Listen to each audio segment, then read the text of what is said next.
یہ ایک ایسی باتیں ہیں جو آپ نہ تو اپنے والد کے ساتھ شیئر کر سکتے ہیں اور نہ ہی والدہ کے ساتھ شیئر کر سکتے ہیں، کیونکہ کچھ چیزیں ایسی ہوتی ہیں جو انسان فقط اپنے اساتذہ سے یا اپنے ایسے فرینڈز دوست سے سیکھتا ہے جو اس کے لیے مخلص ہوتا ہے۔ آپ دیکھیں کہ آپ کبھی پھل لینے کے لیے جائیں تو آپ کو ان پھلوں کے درمیان کچھ ایسے پھل بھی ملیں گے جو گلے سڑے ہوتے ہیں، جن میں جو ہیں وہ داغ لگے ہوتے ہیں۔ اگر وہ مستقل ان کے اندر پڑے رہیں تو وہ ان کو بھی خراب کر دیتے ہیں، وہ اس پھل کو بھی خراب کر دیتے ہیں۔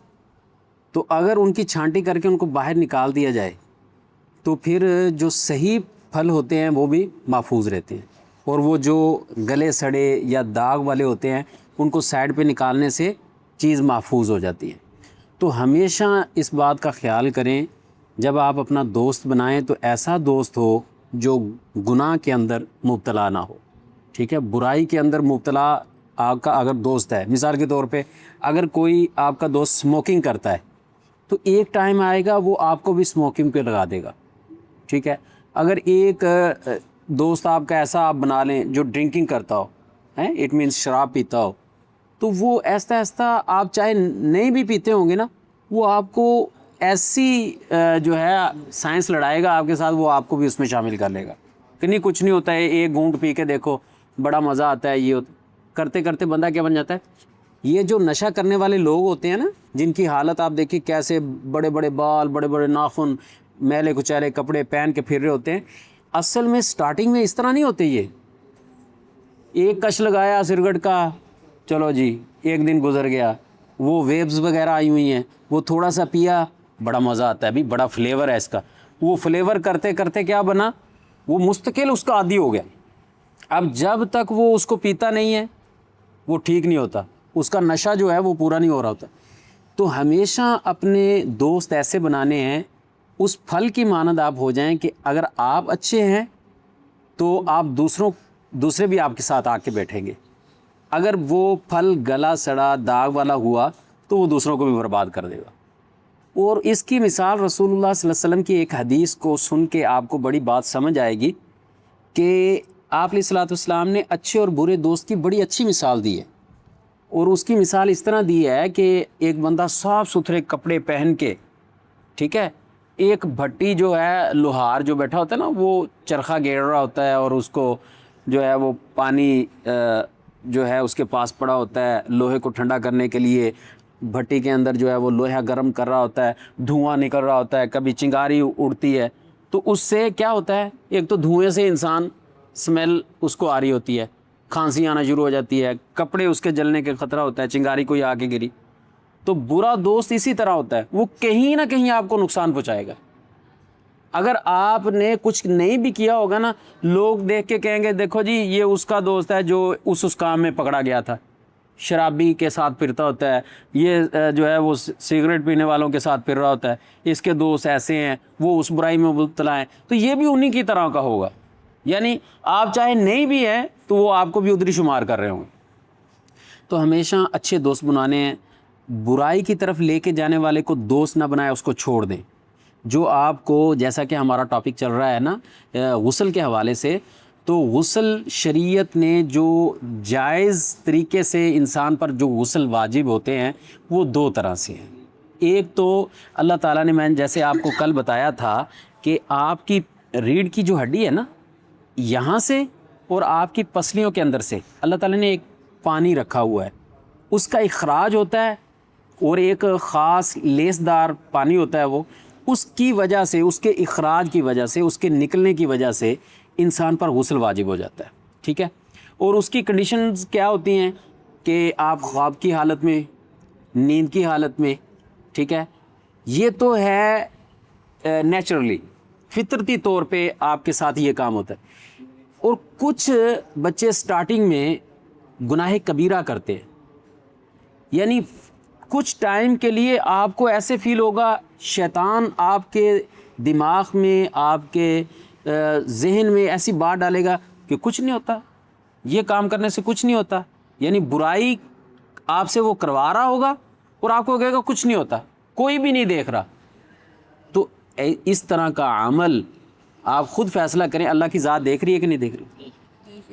اچھا، اگر آپ کا وجود یہ برائی کرنے سے، کیونکہ آپ اس ٹائم اس کنڈیشن میں پہنچ چکے ہیں، ٹھیک ہے، یا چند مہینوں تک یا ایک سال تک آپ اس کنڈیشن میں، آپ میں سے کچھ لوگ تو اس کنڈیشن میں پہنچے ہوئے ہیں، لیکن کچھ چند ماہ کے اندر یا ایک سال کے اندر پہنچ جائیں گے. اگر آپ نے اپنے وجود کے ساتھ زیادتی کی، اپنے ہاتھ سے ظلم کیا، تو آنے والے وقت میں آپ اپنی اہلیہ یعنی زوجہ، جب آپ کا نکاح ہوگا تو پھر آپ اس کے ساتھ خوشی سے اپنی زندگی کو گزار نہیں سکیں گے. اور آپ دیکھ لیں معاشرے میں تو یہ باتیں پہلے ہی بڑی مشہور ہیں کہ جی حکیم صاحب اتنا پھر نسخہ دیتے ہیں، جی حکیم صاحب نے یہ دوائی دی ہے، پھر جا کے وہ کہیں جوان ہوا ہے، پھر جا کے کہیں اس کو صحت ملی ہے. تو صحت کو خراب کرنے والے کون تھے؟ جس نے گناہ کیا، جس نے پہلے اپنے آپ کو خود اپنے ہاتھوں سے برباد کیا، تو بعد میں وہ خود جو ہے اس کا سارا. پھر بندہ دیکھیں، کسی کو آج اگر آج آپ ٹھیک ہو جائیں، اگر آپ گناہ نہ کریں، اپنے وجود کے ساتھ زیادتی نہ کریں، تو آپ کو یہ کیفیت کل کو تو کسی کو بتانے کی ضرورت نہیں نہ پڑے گی. جب آپ نے کچھ کیا نہیں ہوگا تو کل کو کسی حکیم کے پاس جا کے تو نہیں بندے کو کہنا پڑے گا میں نے یہ برائی کی. خود فیصلہ کریں نا کہ اللہ تعالیٰ نے تو آپ کو ہر لحاظ سے محفوظ کیا ہے، اور شریعت نے ان چیزوں کو بیان کر دیا ہے کہ کل کو آپ اپنی. دیکھیں آپ کے گناہوں پہ پردہ کون ڈالتا ہے؟ اللہ تعالیٰ کی ذات. آپ کوئی گناہ کرتے ہیں خلوت کے اندر اکیلے، اس کو کوئی جانتا ہے، لیکن اس گناہ کے کرنے پر اس کے اثرات ہوتے ہیں. گناہ کے کرنے کے کیا ہوتے ہیں؟ اثرات ہوتے ہیں. اثرات کا پتہ ہے آپ کو کیا ہوتے ہیں؟ مثال کے طور پر اثرات کو میں سمجھانے کی کوشش کرتا ہوں آپ کو کہ لوہا ہے نا، اس کی رنگت کچھ اور ہوتی ہے پہلے، لیکن جیسے ہی اس کو آگ میں ڈالا جاتا ہے تو آگ کے اثرات اس لوہے پر یہ ہوتے ہیں کہ وہ اس کو کیا کر دیتا ہے؟ لال کر دیتا ہے. اس کو کیا کر دیتا ہے؟ سرخ کر دیتا ہے اس کو. یہ اثرات ہوتے ہیں. یعنی کسی چیز کا کسی چیز پر جب اثر پڑتا ہے تو یہ اس کے اثرات ہوتے ہیں. یہ کیا ہوتے ہیں؟ اس کے اثرات. جب آپ گناہ کریں گے، ٹھیک ہے، یہ آپ کو کوئی نہیں روکے گا. جب آپ کسی کو بتائیں گے نہیں تو وہ گناہ تو آپ کر رہے ہیں، لیکن کل جب آپ اس کنڈیشن میں آئیں گے، ظاہر سی بات ہے جب اولاد جوان ہوتی ہے تو والدین پہلا سٹیپ کیا لیتے ہیں کہ اب شادیاں کرنی ہیں. بچی ہے تو تب بھی شادی کرنی ہے، بچہ ہے تو تب بھی شادی اب بندہ کہ میں شادی کیوں کر، کیونکہ اس کو پتہ ہوتا ہے میں نے تو گناہ ہی بڑے کیے ہیں، میں نے تو برائی اتنی کی ہے. وہ انسان یعنی اتنا ڈپریشن کا مریض بن جاتا ہے پھر، تو اس کو ایسے لگ رہا ہوتا ہے کہ جیسے موت کھڑی ہے سامنے. وجہ کیا ہوتی ہے؟ اس کی پہلی برائیاں، اس کی پہلی غلطیاں. پھر وہ کبھی ادھر بھاگتا ہے، کبھی اس کو کہتا ہے کہ یار میرا کچھ کرو. پھر اب اگر انسان نے پہلے ہی اپنے آپ پر کنٹرول کیا ہوتا، اللہ تعالیٰ کی بات کو مانا ہوتا، نبی صلی اللہ علیہ وسلم کی سنت پر عمل کیا ہوتا، جو آج ہم آپ کو بتا رہے ہیں، یہ حدیثیں آپ کو سنا رہے ہیں، رسول اللہ صلی اللہ علیہ وسلم کی بات آپ کو بتا رہے ہیں، اللہ کا قرآن آپ کو بتا رہے ہیں کہ یہ سارے کبیرہ گناہ میں سے ہیں. چاہے آپ برائی کسی کنواری لڑکی سے کریں، شادی شدہ لڑکی سے کریں، چاہے اپنے ہاتھ کے ساتھ جو ہے اپنے آپ کو جو ہے نقصان پہنچائیں، یا کسی بچے کے ساتھ، یہ ساری چیزیں شریعت نے منع کی ہے. اتنا کبیرہ گناہ ہے کہ نبی علیہ الصلوۃ والسلام کی حدیث مبارکہ ہے اور قرآن کا بھی یہ فیصلہ ہے کہ جو شخص، یعنی آپ نے قوم لوط کا حال پڑھا ہے، علماء سے سنا ہوگا آپ نے، وہ برائی کرتے تھے، لڑکا لڑکے سے برائی کرتا تھا، ان کا مرد سے برائی کرتا تھا. اور یہ بیماری اتنی عام ہے آج کے معاشرے میں بھی، اتنی عام ہے کہ لوگ اس کو برائی سمجھتے نہیں ہیں، لوگ اس کو برائی نہیں سمجھتے. اللہ تعالیٰ نے ایسی قوم کے لیے، ایک تو حدیث ہے کہ جو آپس میں، یعنی ہم جنس پرستی کہتے ہیں اس کو، یعنی لڑکی لڑکی سے اور لڑکا لڑکے سے اگر برائی کرتا ہے تو شریعت نے کہا ہے کہ دونوں کو پکڑ کے جو ہے وہ قتل کر دیا جائے. یہ شریعت کا قانون ہے، لا ہے، ٹھیک ہے. شریعت یعنی اللہ تعالیٰ کا حکم ہے کہ جو اس طرح کی برائی کرتا ہے اس کا سر قلم کر دیا جائے. اور حدیث کے الفاظ جیسے کل میں نے آپ کو اور بھی سمجھایا تھا کہ اگر وہ کنوارے ہیں لڑکی کے ساتھ اس طرح کی برائی کرتے ہیں، اور آپ کو میں نے کل یہ بھی سمجھایا تھا کہ آپ میں سے کوئی بھی نہیں چاہے گا کہ اس کی بہن کے ساتھ اس طرح کی کوئی زیادتی کرے، کوئی چاہے گا؟ کبھی بھی اس کا دل نہیں مانے گا۔ دل کیا، وہ کہے گا کہ اس سے پہلے کہ میں خود جو ہے اپنی بہن کو اپنے ہاتھوں سے کیا کر دوں، ختم کر دوں، اگر وہ اس طرح کی برائی کرے۔ اور اگر آپ میں سے کوئی اس طرح کی برائی کرے تو پھر اچھا ہوگا؟ بالکل بھی اچھا نہیں ہوگا۔ آخر وہ بھی تو کسی کی بہن ہے، کسی کی بیٹی ہے۔ تو ہمیشہ یہ خیال اپنے ذہن میں رکھ لیں، اگر شیطان آپ کو کسی جگہ کر پھسلائے، آپ کو برائی کی طرف لے کے جائے، اگر آپ برائی کی طرف شیطان آپ کو لے کے جائے کہ اس لڑکے کے ساتھ برائی کرو، تو یہ اپنے مائنڈ میں لے کے آؤ کہ کل اگر میرے بھائی سے کوئی اس طرح کرے تو کتنی تکلیف کی بات ہے۔ اگر لڑکی کی طرف لے کے جائے تو پھر یہ بات اپنے ذہن میں لے کے آؤ کہ اگر یہاں پر میری بہن ہو تو پھر کیا ہوگا۔ تو جب آپ کی کیفیت، آپ کے ذہن کی سطح یہ بن جائے گی کہ میں اگر اس طرح کروں گا تو اگر میرے جو ہے بہن بھائیوں کے ساتھ کوئی اس طرح کرے گا تو کیا کیفیت گزرے گی ہم پہ، والدین پہ، بہن بھائیوں پہ۔ تو جب آپ کی کیفیت ذہن کی یہ بن جائے گی تو آپ پھر کبھی برائی نہیں کریں گے۔ اور ہمیشہ یاد رکھ لیں کہ ان برائیوں سے بچنے کے لیے اللہ کی رحمت کی بہت زیادہ ضرورت ہے۔ اللہ تعالیٰ کی رحمت اگر ساتھ موجود نہیں ہوگی، اللہ تعالیٰ کی مدد ساتھ موجود نہیں ہوگی، جیسا کہ حدیث کے الفاظ ہیں نا، وَاسْتَعِنْ بِاللَّہ، اللہ سے مدد طلب کرنی ہے آپ نے، اللہ تعالیٰ سے مدد طلب کرنی ہے کہ یا اللہ جتنیاں کائنات میں برائیاں ہیں اس سے محفوظ کرنے والی ذات صرف تیری ہے، اگر تو نے ہمیں محفوظ نہ کیا تو پھر ہم کیا ہو جائیں گے، گمراہ ہو جائیں گے، اس برائی میں، اس گناہ میں مبتلا ہو جائیں گے۔ آپ دیکھیں وقت کے پیغمبر ہیں یوسف علیہ السلام، کون ہیں؟ وقت کے پیغمبر ہیں، قرآن میں یہ پورا واقعہ ہے۔ عورت نے کیا کیا؟ زلیخا جس کا نام بتایا جاتا ہے، ٹھیک ہے، حالانکہ اس کا نام پتہ نہیں کیا تھا، بہرحال روٹین میں یہی نام بتایا جاتا ہے۔ اس نے یوسف علیہ السلام کو پھسلانے کی کوشش کی کہ آؤ میرے ساتھ جو ہے وہ کام کرو، تو انہوں نے کہا کہ اے اللہ میں تیری پناہ میں آتا ہوں۔ کیا کہا تھا؟ کیا الفاظ ہیں؟ معاذ اللہ کے، کیا ہیں؟ معاذ اللہ کے الفاظ ہیں کہ اللہ میں تیری پناہ میں آتا ہوں، اگر تو نے مجھے محفوظ نہ کیا تو میں تو اس گناہ میں مبتلا ہو جاؤں گا۔ پیغمبر، یہ ہمیں سمجھانے کے لیے اللہ نے مثال دی ہے کہ اگر پیغمبر بھی ہے، جب تک وہ اللہ کی پناہ نہیں پکڑے گا برائیوں سے کوئی بھی محفوظ نہیں ہو سکتا۔ آپ نے نیکی کرنی ہے تب بھی اللہ سے مدد مانگیں گے، برائی سے محفوظ رہنا ہے تو تب بھی اللہ سے مدد مانگیں گے، جیسا کہ الفاظ ہیں نا حدیث کے، لا حول ولا قوت الا باللہ، کوئی بھی نیکی کرنے کی انسان میں طاقت نہیں ہے، لیکن اللہ کی طاقت جب ملے گی، اللہ کی رحمت ہوگی تو انسان نیکی کر پائے گا۔ کوئی برائی سے انسان محفوظ نہیں رہ سکتا جب تک انسان اللہ تعالیٰ سے مدد طلب کر کے، اللہ تعالیٰ سے دعا کر کے یہ کہے کہ یا اللہ مجھے اس برائی سے محفوظ کر دے۔ تو یہ تمہیدی الفاظ آپ کے سامنے رکھنے کا مقصد یہ ہے کہ یہ بہت ہی سینسیٹیو معاملات ہیں، ان کو سمجھنا اور اپنے ذہنوں میں اس کو میمورائزڈ کیجئے، محفوظ کیجئے اور فار ایور اس کو محفوظ کیجئے، ہمیشہ کے لیے محفوظ کیجئے جب تک آپ کی زندگی ہے۔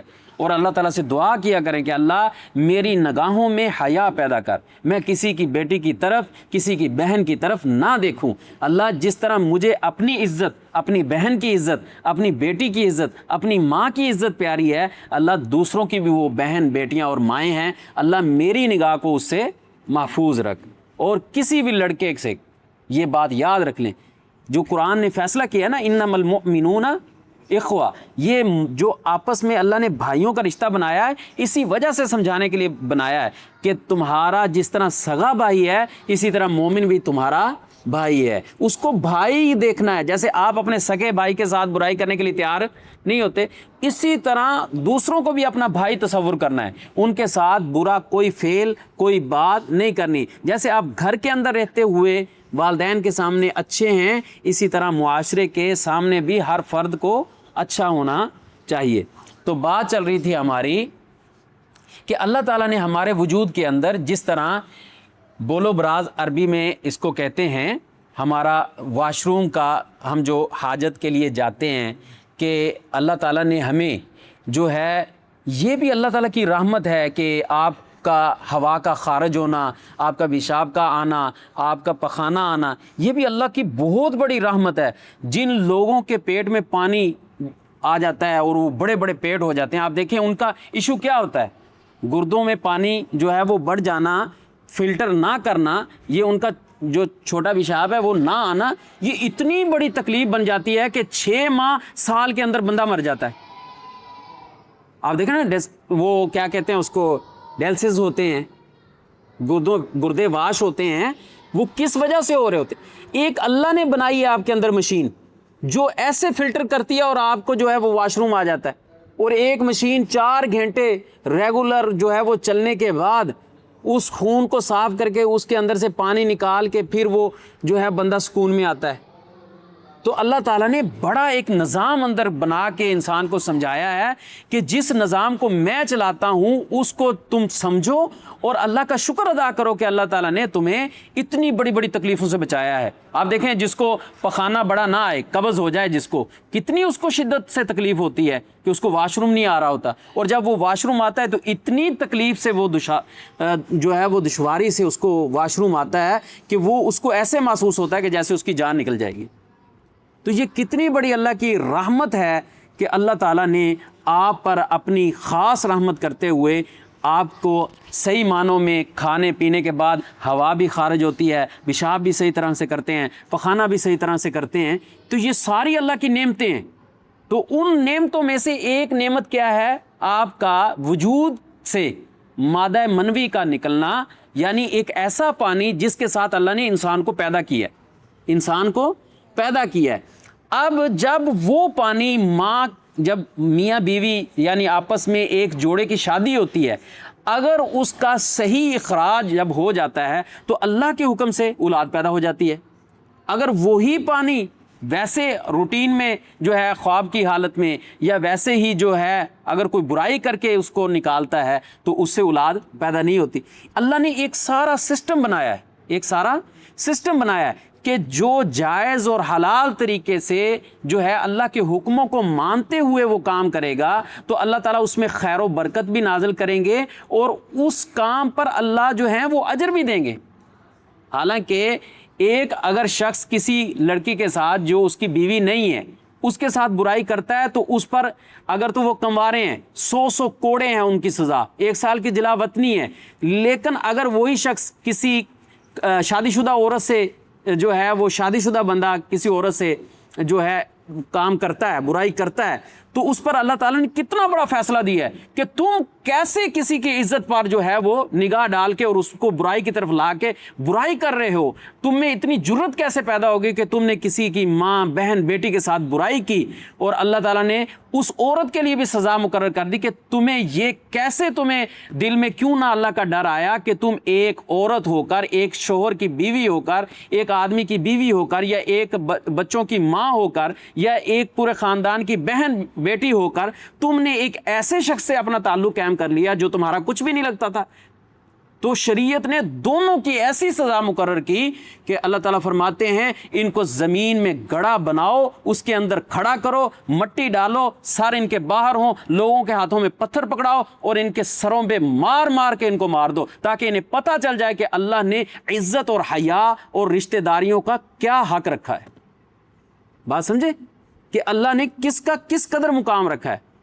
اگر تم کسی بہن بیٹی کی طرف اس طرح کرو گے اس کی سزا کیا ہے، اگر کوئی بہن بیٹی یہ کام کرے گی تو اس کی سزا کیا ہے۔ شریعت نے ساری چیزیں واضح کر دی۔ آپ دیکھیں اسلام ہم سے کتنا زیادہ غیرت مند ہے۔ یہ تو اب ہماری غیرت کہتی ہے نا کہ جی اگر ہماری بیٹی اس طرح کرتی تو ہم یہ کرتے۔ اسلام کہتا ہے کہ میں نے تمہاری غیرت سے قبل، اللہ تم سے بڑھ کر غیرت والے ہیں، تم سے بڑھ کر غیرت والے ہیں۔ اللہ فرماتے ہیں میں نہیں یہ چاہتا کہ کسی کی بیٹی بہن ہو، ماں ہو، اس کے ساتھ کوئی اس طرح برائی کرے، یا ماں بیٹی بہن بن کے وہ کسی مرد کے ساتھ برائی کرے۔ میں اللہ نے قانون بنا دیے، اس لیے جب آپ کی شادی ہو تو تب یہ کام جائز ہے، یا پھر جو ہے نیند کی حالت میں آپ کے ساتھ یہ کام ہو جائے تو پھر اس میں گناہ نہیں ہے۔ اس کے علاوہ اگر آپ کوئی بھی راستہ استعمال کریں گے، کوئی بھی طریقہ استعمال کریں گے تو وہ آپ کو گناہ کی طرف لے کے جا رہا ہے، بیماریوں کی طرف لے کے جائے گا، آپ کے وجود کو کمزور کر دے گا، مختلف قسم کی بیماریاں آ جائیں گی۔ پھر جب آپ اس کنڈیشن میں پہنچیں گے، جب آپ کی شادی کا ٹائم ہوگا تو پھر آپ کو اپنے گناہ بھی لوگوں کو بتانے پڑیں گے، اپنی تکلیف بھی لوگوں کو بتانی پڑے گی، پھر طرح طرح کی دوائیاں کھانی پڑیں گی۔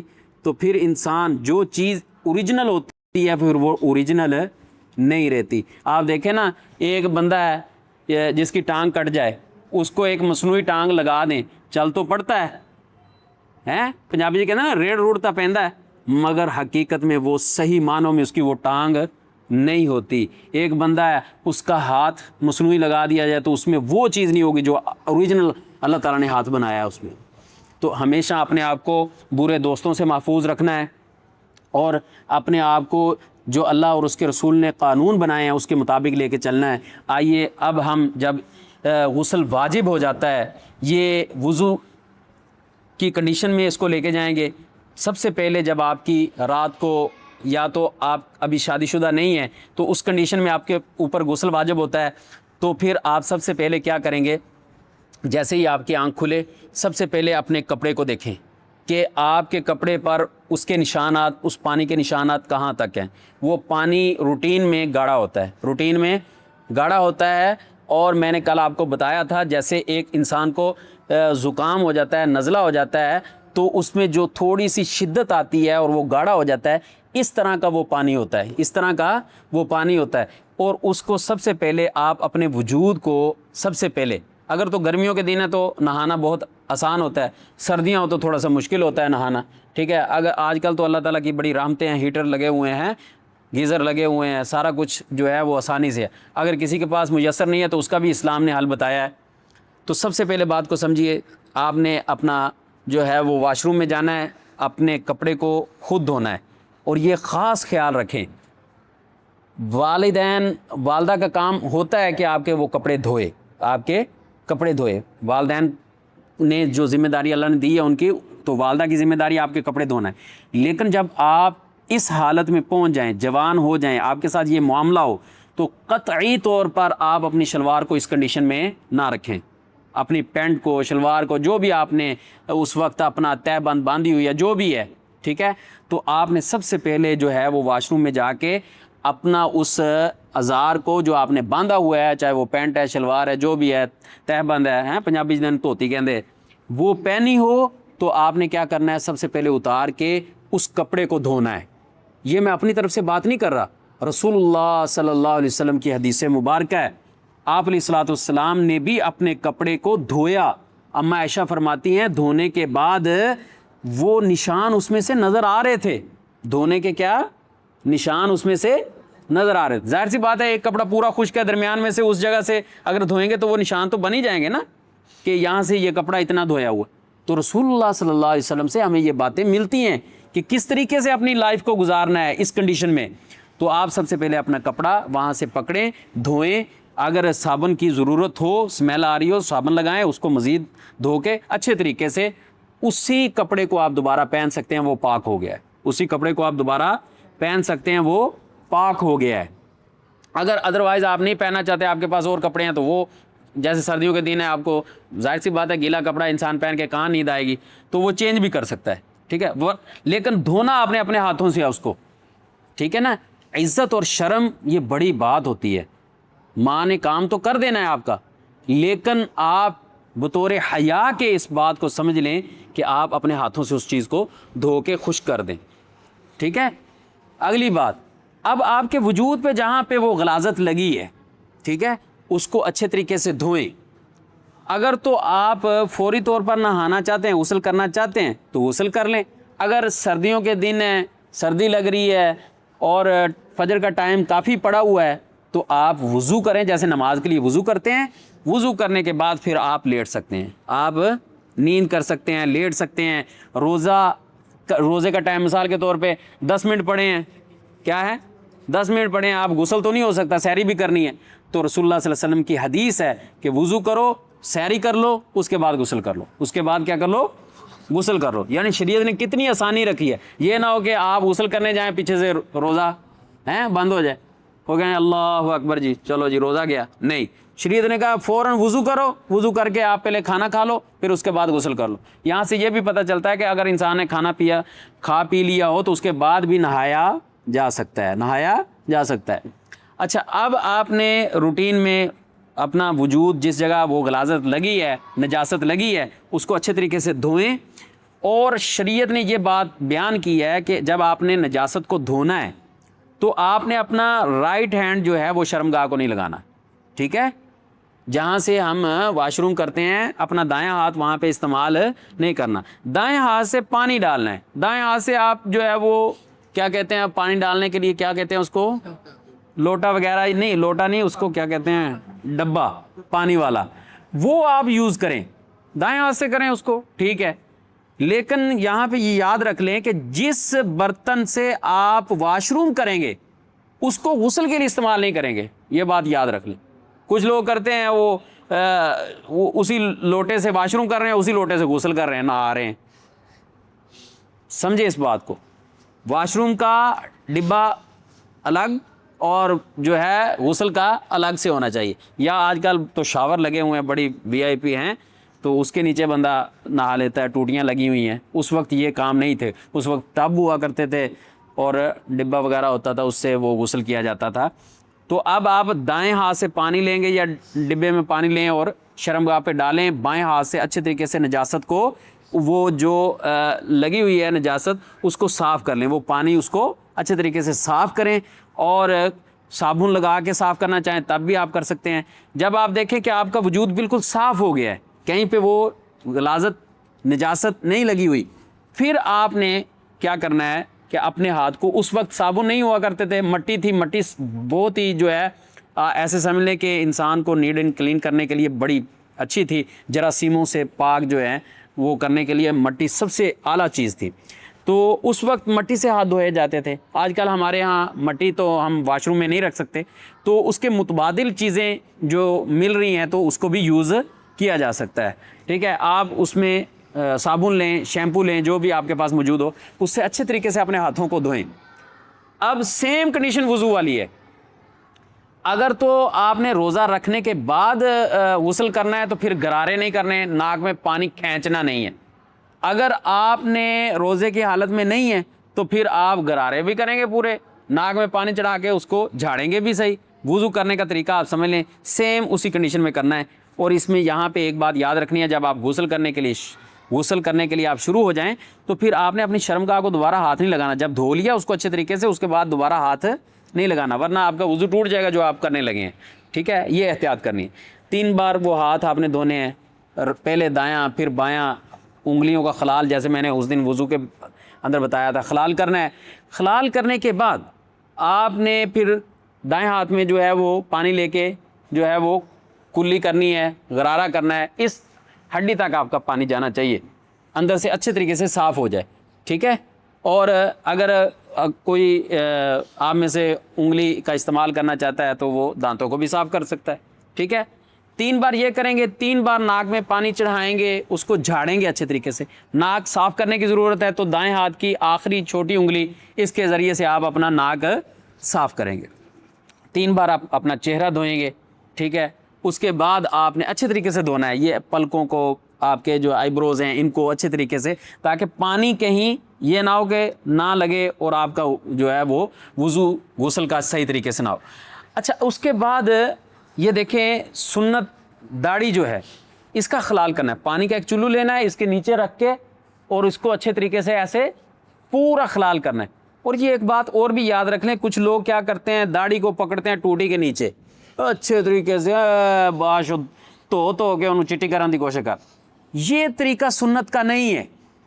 سنت نے یعنی نبی صلی اللہ علیہ وسلم نے جو عمل کیا ہے وہ سنت ہے۔ آپ اپنی طرف سے کوشش کرنا شروع کر دیں کہ نہیں جی میں انہوں چنگی طرح انہوں گلا کر کے چھڑاں گا، یہ بات ٹھیک نہیں ہے، یہ بات ٹھیک نہیں ہے۔ سنت یہ ہے کہ آپ نے ایک چلو لینا ہے، چلو لے کے داڑھی کے نیچے لگانا ہے، اس کا انگلیوں کے ذریعے خلال کر لینا ہے، دیٹس آل۔ اس کے علاوہ اور کوئی بھی فنکشن آپ نے خود سے نہیں بنانا، اس کو یعنی شریعت بنانا شروع نہیں کر دینا۔ داڑھی کا خلال ہو گیا، کونیوں سمیت آپ نے اپنے بازوؤں کو دھونا ہے۔ اچھا، کچھ لوگوں میں یہ عادت ہے، وہ 3 بار ہاتھ دھو لیے ہیں، اب 3 بار کونیوں پہ پانی گھمائیں گے یوں کر کے، 1 2 3، یہ طریقہ سنت سے ثابت نہیں ہے۔ شریعت کہہ رہی ہے کہ آپ نے 3 بار بازو دھونے ہیں تو دھو لیے، اب 3 بار دھونے کے بعد 3 بار پانی یوں گھما رہے ہیں اس پہ، یہ کیا ہے؟ یہ کہاں سے سیکھا؟ کس نے بتایا؟ اپنی طرف سے کام دین میں ایڈ نہیں کرنے، یہی تو بدعت ہے، یہی تو اللہ کے رسول کی بات کی مخالفت ہے کہ آپ کو شریعت کہہ رہی ہے کہ 3 بار اچھے، دیکھیں شریعت نے اگر شریعت چاہتی تو ایک بار بھی کہہ سکتی تھی کہ اچھے طرح ایک بار دھو اس کے بعد نہیں دھونے. شریعت نے کہا کہ آپ کی اگر سوچ اور فکر میں تھوڑا سا خلل بھی آتا ہے تو ایک بار چھوڑیں 2 بار دھو لیں، اگر پھر بھی خلل آ رہا ہے 3 بار دھو لیں، لیکن پھر 3 بار دھونے کے بعد اوپر سے یہ گھمائیں گے تو یہ زیادتی ہے. اور شریعت میں نبی علیہ السلام کی بات کو جو اللہ نے قانون بنایا ہے اس کو توڑا نہیں جا سکتا. اچھا 3 بار یہ دھویا، 3 بار آپ نے اپنی بائیں کونی سمیت جہاں سے یہ فولڈنگ ہوتی ہے وہاں تک آپ نے اس کو دھونا ہے اچھے طریقے سے. اب آگے آ جاتا ہے کچھ لوگ اپنا کونیوں کو دھونے کے بعد سر کا مسا نہیں کرتے، حالانکہ الفاظ وہاں پہ کیا ہیں؟ وضو، غسل کا وضو جیسا کرو، تو وضو میں مسا ہے کہ نہیں ہے؟ تو مسا کرنا ہے. اسی غسل کے وضو سے آپ نماز پڑھ سکتے ہیں. جب وضو جیسا ہوگا تو پھر ہی وضو ہوگا نا وہ. تو آپ نے سر کا مسا کرنا ہے. سر کا مسا کیا کرنا ہے جیسے آپ روٹین میں مسا کرتے ہیں. اور میں نے وہ آپ کو جو ہے وہ نقشہ بتایا ہوا ہے کان کا، ایسے انگلی ڈال کے پیچھے کی طرف گھمانی ہے، پھر جیسے جیسے نقشہ بنا ہے ویسے ویسے گھما کے پھر اسی سبابہ انگلی کو، یہ شہادت والی انگلی کو اس میں اندر ڈال کے انگوٹھے سے پیچھے سے گھما دیں گے، پیچھے سے گھمائیں گے تو یہ کان کا مسا ہو جائے گا. گردن کا مسا اسلام میں نہیں ہے، نبی علیہ السلام کی سنت سے ثابت نہیں ہے. ٹھیک ہے. اب اگلا کام آتا ہے کہ یہ یہاں تک ہو گیا. اب شریعت کہتی ہے کہ جب تک آپ اپنا پورا وجود گیلا نہیں کر لیتے آپ پاؤں نہیں دھو سکتے، آپ پاؤں نہیں دھو سکتے. لیکن یہاں پہ آج کے علماء کے اندر یہ بحث اور تکرار چل رہی ہے کہ نہیں جی وضو جو ہے کرتے ہوئے پاؤں پہلے دھو لیں تب بھی ٹھیک ہے. اب مجھے یہ بتائیں کہ شریعت نبی صلی اللہ علیہ وسلم کی ہے یا پھر ہمارے اختلافوں کا نام ہے کہ جو حکم دے دے بس اسی کے مطابق کر لیں؟ اللہ کے نبی کی بات اتھینٹک ہے، وہ قانون ہے، وہ لا ہے جو اللہ کے نبی علیہ الصلوۃ والسلام نے بتایا. تو سب سے پہلے آپ یہ نہیں ہوگا کہ پورا وضو کر کے کھڑے ہو جائیں بھی میں پیر دھو لے اور میں نہا لواں بس پانی پاواں تے جاواں، نہیں ایسے نہیں کریں گے. پھر آپ نے کیا کرنا ہے؟ ایسے چلو بنانا ہے، اپنی دائیں طرف ڈالنا ہے، پھر چلو بنانا ہے بائیں طرف ڈالنا ہے، پھر چلو بنانا ہے سر کے سینٹر میں ڈالنا ہے، پھر انگلیوں سے خلال کرنا ہے یوں ایسے، یہ دیکھیں اس طرح ایسے خلال کرنا ہے. ٹھیک ہے. اچھے طریقے سے بالوں کی جڑ تک پانی جانا چاہیے، جڑ تک پانی جانا چاہیے اچھے طریقے سے. اور جب آپ کو محسوس ہو 3 سے اوپر نہیں چلو ڈالنے، چلو اٹ مینز کہ پنجابی جی کہتے ہیں بک، یہ ہاتھ ہتھیلیوں کا اکٹھا کر کے سر میں ڈالنا. ٹھیک ہے. اس میں جتنا پانی آ جائے وہ آپ ڈالیں گے. اچھا اب جب خلال اچھے طریقے سے آپ نے کر لیا ہے، خلال کرنے کے بعد یہ ایک ہی سٹیپ، اس میں 2 سٹیپ جو ہیں اضافی ہوں گے، یعنی وضو کرتے ہوئے سر کے مسے تک، اس کے بعد یہ سٹیپ ہے کہ آپ نے سر میں پانی ڈالنا ہے، ٹھیک ہے، اور خلال کرنا ہے اچھے طریقے سے. اور اس کے بعد آپ نے جو ہے سر کا خلال کرنے کے بعد ایک روایت میں آتا ہے رسول اللہ صلی اللہ علیہ وسلم سے ثابت ہے یہ بات کہ آپ نے پانی لیا اور اپنے دائیں طرف ڈالا، 3 بار کیا کیا؟ اپنی دائیں طرف ڈالا، اور 3 بار پھر آپ نے بائیں طرف، پھر پورے جسم پر پانی بہایا.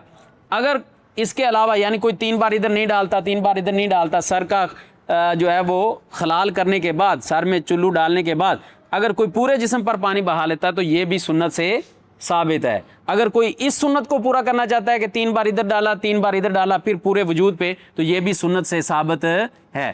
پھر پورے وجود پر اچھے طریقے سے آپ نے اپنے ہاتھوں کو جو ہے وجود پر رکھ کے اچھے طریقے سے مسل کرنا ہے اس کو، جیسے بندہ مساج نہیں کر رہا ہوتا ہے ایسے پورے جسم پر اچھے طریقے سے. اس میں پھر وہی ایک بات کا خیال رکھنا ہے کہ آپ کے ہاتھ آپ کی شرمگاہ کو نہ لگیں، شرمگاہ کو نہ لگیں.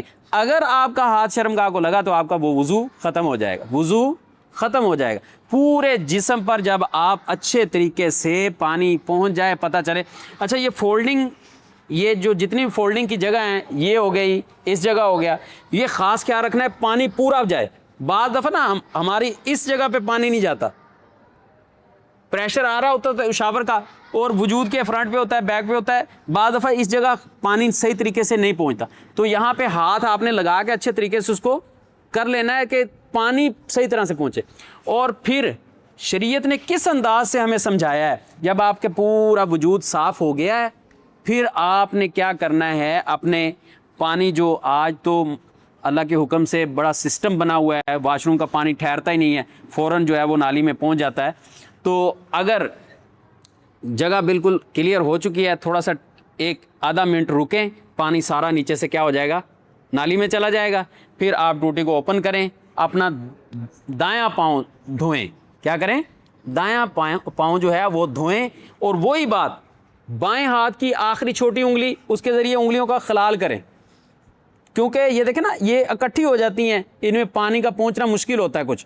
ٹھیک ہے، یہ پورا کریں. اور ہمیشہ کوشش کریں جب آپ بائیں ہاتھ سے، میرا کیونکہ یہ ہاتھ کا مسئلہ ہے، بائیں ہاتھ سے جب آپ پاؤں کو دھو رہے ہوں تو یہ کوشش کرنی ہے. کچھ لوگ کیا کرتے ہیں، ٹوٹی کھولی، نیچے پاؤں کیا، بس ایسے کیا، نکال دیا. یہ آپ کی جو تلی اس کی ہے نا، یہ بالکل خشک رہ جاتی ہے. کہیں پانی گیا، سینٹر کیونکہ نیچا ہوتا ہے، سائڈیں اوپر ہوتی ہیں، تو یہ صحیح طرح سے دھلتی نہیں ہے. تو کوشش کرنی ہے ہاتھ نیچے سے یوں گھمانا ہے تاکہ آپ کا پاؤں صحیح طریقے سے جو ہے اس کو دھویا جا سکے. اور یہاں اس جگہ تک، یعنی یہ کیا ہے، ٹخنے، یہ کیا ہے، اس سے اوپر یہاں تک آپ نے دھونا ہے. یہ حد ہے، یہ کیا ہے، حد ہے. اس حد سے آپ نے نیچے نہیں رہنا، اس حد تک آپ نے پورا کرنا ہے اس کو. یہ دھو دیا، پھر آپ نے بایاں دھونا ہے اسی انداز سے. دھونے کے بعد یہ آپ کا غسل جو ہے وہ مکمل ہو چکا ہے. لیکن یہاں پہ ایک بات سمجھ لیں، کچھ لوگوں میں اس بات پہ پھر آگے آ کے پھر اختلاف ہوتا ہے کہ جی غسل کرنے کے بعد اپنے وجود پر جو پانی ہے اس کو کیسے صاف کیا جائے، اس کو کیسے صاف کیا جائے. ہمارے ہاں یہ بات جو ہے وہ پھر اختلاف میں چلی جاتی ہے. کچھ کہتے ہیں نہیں جی ہاتھ سے ہی صاف کرنا چاہیے، کچھ کہتے ہیں جی تولیے سے صاف کر لیں. تو دونوں طریقے ٹھیک ہیں. کیا ہیں؟ دونوں طریقے ٹھیک ہیں. نبی صلی اللہ علیہ وسلم نے اپنے وجود کو ہاتھ سے بھی صاف کیا ہے اور اپنی ازواج سے تولیہ کپڑا لے کے اس کے ذریعے بھی صاف کیا ہے. تو دونوں طریقوں سے آپ اپنے وجود کو صاف کر کے کپڑے پہنے. باہر نکلتے ہوئے کون سا پاؤں باہر رکھیں گے؟ ہیں؟ دایاں. دایاں ہی پاؤں رکھیں گے. ٹھیک ہے، دایاں رکھنے کے بعد غفرانہ کا. اور پھر جب آپ باہر آ جائیں گے تو پھر اینڈ پہ دعائیں کون سی پڑھنی ہیں جو وضو کے بعد پڑھتے ہیں اللہ کے بندو؟ اشہد ان لا الہ الا اللہ وحدہ لا شریک لہ واشہد ان محمدا عبدہ ورسولہ اللہم اجعلنی من التوابین واجعلنی من المتطہرین. اس غسل جو آپ نے کیا ہے اسی وضو کے ساتھ آپ نمازیں پڑھ سکتے ہیں. اسی کے ساتھ جو ہے آپ جب تک چاہیں قرآن پڑھ سکتے ہیں، جب تک آپ کی ہوا خارج نہ ہو اس وقت تک آپ نماز نفل جو بھی آپ کو میسر ہو اللہ تعالیٰ کے دین میں سے، اللہ کی عبادت میں سے آپ وہ کر سکتے ہیں. اللہ تعالیٰ آپ کی عبادتوں کو، آپ کی دعاؤں کو، قرآن مجید کا پڑھنا انشاءاللہ اللہ تعالیٰ اس کو رحمتوں سے برکتوں سے نوازیں گے.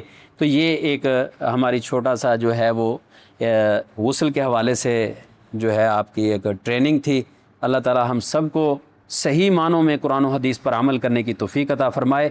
اور بالخصوص نوجوان، آپ جو بچے آپ دیکھیں، یہ جیسے ہوتا ہے نا وہ نرسری آپ نے دیکھی ہوگی، چھوٹے چھوٹے پودے ہوتے ہیں. ٹھیک ہے، مالی ان کو پانی دیتا ہے، پانی دیتے دیتے ایک دن آتا ہے وہ کسی کے گھر میں جا کے زمین میں اس کو لگا دیا جاتا ہے، وہ پھر وہ اس کو پانی دیتا ہے، وہ بڑے ہوتے ہیں. ماں باپ نے آپ کو جو ہے وہ کھلایا پلایا جوان کیا، وہ آپ کو پانی دے رہے ہیں. یہ ایک قسم کا درخت آپ سمجھیں کہ آپ کو پانی دیا جا رہا، آپ بڑے ہو رہے ہیں. اساتذہ کا، علماء کا کام، ٹیچر کا کام، اسکالر کا کام، دین سکھانے والوں کا کام یہ ہوتا ہے پھر وہ آپ کو پانی دیتے ہیں. گھر والے آپ کو خوراک کی، آپ کے لباس کی، یہ چیزیں آپ کی جو ہے نیڈز جو ہوتی ہیں ان کو پراپرلی کمپلیٹ کرتے ہیں. اور باہر اساتذہ دنیاوی آپ کے جو تعلیم ہے اس کو، اور دین کے اساتذہ جو ہیں وہ آپ کو کون سا پانی دیتے ہیں؟ آپ کی تربیت کا پانی دیتے ہیں آپ کو، کہ جس کے ذریعے آپ اخلاقیات سیکھتے ہیں، عبادات سیکھتے ہیں، آپ اپنے رہنے سہنے کا سلیقہ سیکھتے ہیں. تو یہ چیزیں آپ کو اللہ کے دین سے ملیں گی، مساجد سے ملیں گی، مدارس سے ملیں گی. اور علماء سے محبت کے نتیجے میں ملیں گی، ان کی محفلوں میں بیٹھنے سے ملیں گی۔ جب جب آپ اللہ اور اس کے رسول کی بات کو سننے کے لیے علماء سے ملیں گے، بیٹھیں گے، ان کے قریب ہوں گے، تو آپ اللہ اور اس کے رسول کی باتوں کو کثیر تعداد سے سیکھیں گے۔ جیسا کہ سیدنا ابو ہریرہ رضی اللہ تعالیٰ عنہ کہتے ہیں کہ میں اللہ اور اس کے رسول کی بات کو سننے کے لیے مسجد میں لیٹا ہوتا تھا، لوگ کہتے تھے کہ اس کو مرگی کا دورہ پڑ گیا ہے۔ لوگ کیا کہتے تھے؟ اس کو مرگی کا دورہ پڑ گیا، یہ بیماری میں ہے۔ جبکہ وہ کہتے ہیں بھوک کی وجہ سے میری یہ حالت ہوتی تھی، لیکن میرا ذہن، میری سوچ، میری فکر یہ ہوتی تھی کہ نبی صلی اللہ علیہ وسلم کوئی بات ایسی کریں، ان کی زبان سے الفاظ ادا ہوں، اور ابو بکر رضی اللہ تعالیٰ عنہ کہتے ہیں کہ میرے کان ان کو سنیں۔ تو یہ دین کی محبت ہے کہ اللہ اور اس کے رسول کی بات کو سننے کے لیے محفلوں کو، مجالس کو، کانفرنسوں کو سننا، بیٹھنا، سمجھنا۔ جب آپ قریب نہیں آئیں گے تو کیسے سمجھیں گے؟ ایک بندہ کہے جی مینوں تو ہوں سائیکل نہیں چلانا آندا، بھی جب آپ سائیکل چلانے کے لیے اس کے قریب آئیں گے، اس کے اوپر بیٹھیں گے، جو ہے وہ پیڈل وغیرہ اوپر نیچے کریں گے تو سیکھیں گے نا۔ جب آپ اس کے قریب ہی نہیں جائیں گے تو کیا سیکھیں گے؟ تو ہمیشہ چیز کو سیکھنے کے لیے اس چیز کے قریب آنا پڑتا ہے۔ دین کو سیکھنے کے لیے مساجد میں آئیں، نمازیں پڑھیں، جو چیز نہیں آتی بغیر کسی جھجک کے، شرم کے، آپ اللہ کے دین کو سیکھیں، ہم سے پوچھیں، قاری صاحب ہیں، علماء آتے ہیں، سیکھیں دین۔ آج آپ سیکھیں گے تو کل آپ کے بچے سیکھیں گے۔ جب آپ نہیں سیکھیں گے وہ بھی تینوں لا الہ الا اللہ نہ آوے تو تیرے پوتنوں کداں آؤگا؟ پھر آپ اس کو لے کے آئیں گے تو وہ آپ کو کہے گا نا۔ تو کوشش کریں اپنے بھائیوں کو، ٹھیک ہے، بہنیں ہیں تو ان کو اوپر بھیجیں، وہ بھی سیکھیں، چھوٹے بھائیوں کو ساتھ لے کے آئیں، وہ بھی اللہ تعالیٰ کی کتاب قرآن مجید کو سیکھیں، ٹھیک ہے۔ یہ نماز کا، غسل کا، روزے کا، حج کا، زکوٰۃ کا، اب دیکھیں عمریں گزر جاتی ہیں، 60 سال، 65 سال، 70 سال کے ہو جاتے ہیں، بات وہیں کھڑی ہوتی ہے جی زکوٰۃ کیویں دینی ہے جی، اے جی روزہ کیویں ہے جی، اے غسل کداں جی، یعنی عمریں گزر جاتی ہیں پھر باتیں کیوں؟ جب جوانی کا عالم تھا اس وقت دین کے قریب نہ ہوئے، اور پھر بڑھاپا آیا تو پھر سمجھ آئی کہ او ہو اب اللہ کے پاس بھی جانا ہے، اللہ کو بھی جواب دینا ہے، پھر بندہ کہنا جی ہون سیکھو۔ تو اللہ تعالیٰ فرماتے ہیں جوانی کی عبادت، جوانی کی عبادت، جوانی کی نمازیں اللہ تعالیٰ کو بڑھاپے کی نمازوں سے بڑی افضل ہیں، بڑی پیاری ہیں، کہ جب وہ بالکل ایکٹیو تھا، ہر لحاظ سے بالکل اس کا وجود اوکے تھا، کھانا پینا اٹھنا بیٹھنا، اس وقت اس نے مجھ کو کتنا یاد کیا۔ یہ چیزیں ہیں شریعت جو ہمیں سکھانا چاہتی ہے، سمجھانا چاہتی ہے۔ تو ہمیشہ کوشش کیا کریں جمعہ یہاں پڑھیں، اپنے ساتھیوں کو لے کے آئیں، مسائل پوچھیں، میرے پاس وہاں پہ آ کر آپ بیٹھیں، جو پوچھنا چاہیں پوچھیں، ٹھیک ہے، جو آپ کے مائنڈ میں جو ہے کویسچن آتا ہے اس کو پوچھیں۔ تو یہ ایک مجلس آپ کے ساتھ منعقد کرنے کا مقصد یہی ہے کہ آپ نے دین کو سیکھنا ہے، ٹھیک ہے۔